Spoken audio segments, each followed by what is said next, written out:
So in this video, I want to briefly talk about when do you need a digital marketing consultant.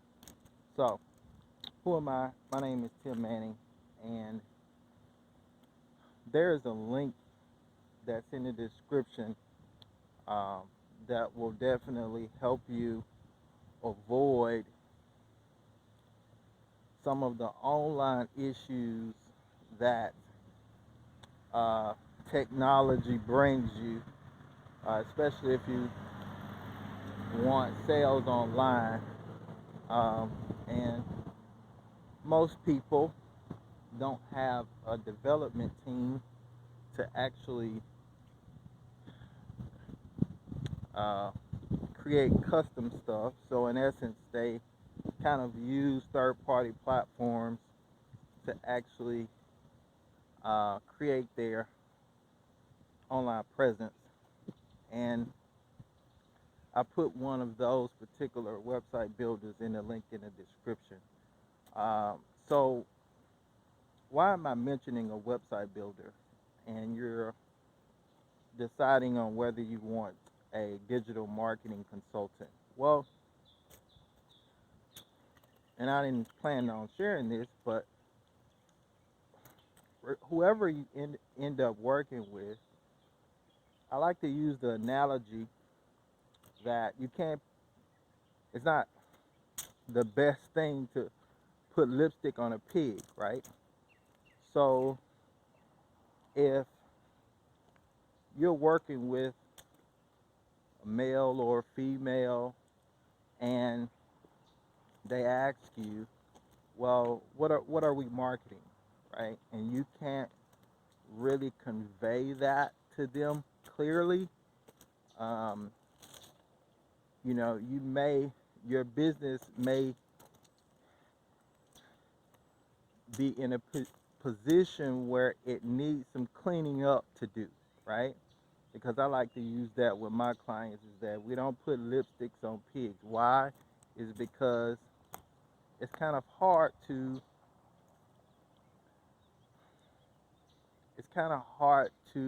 change the customer's perspective after they've had a bad experience, right?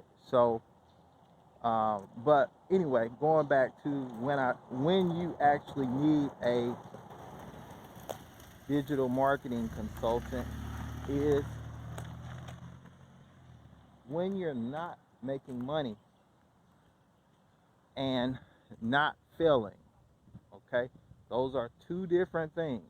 Okay, when you're not making money and when you're not failing, right?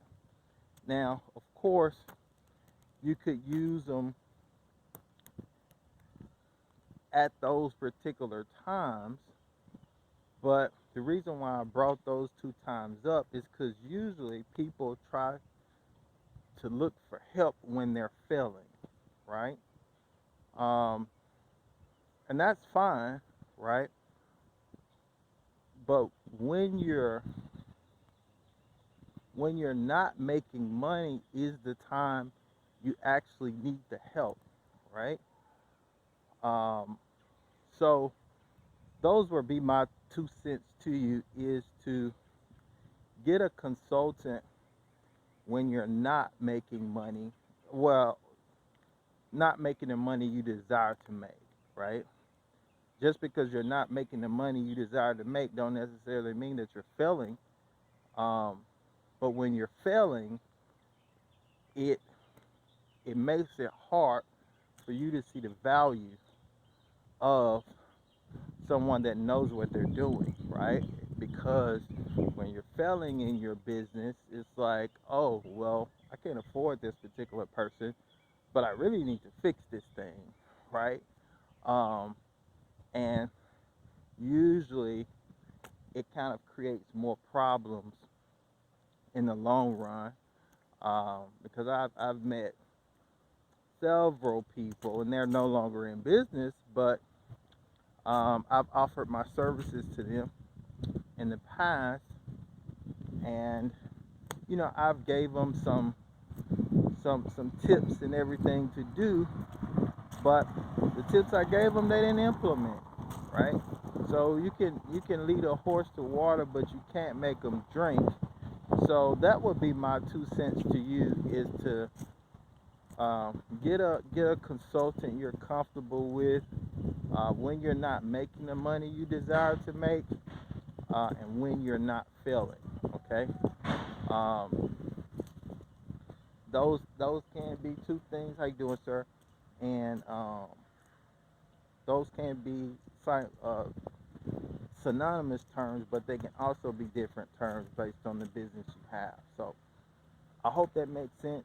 Um, if you haven't already subscribed, make sure you do so. I'm just walking and grabbing me some coffee today. So I hope this was valuable. Check out the link in the description, and I'll talk to you in the next one. Peace.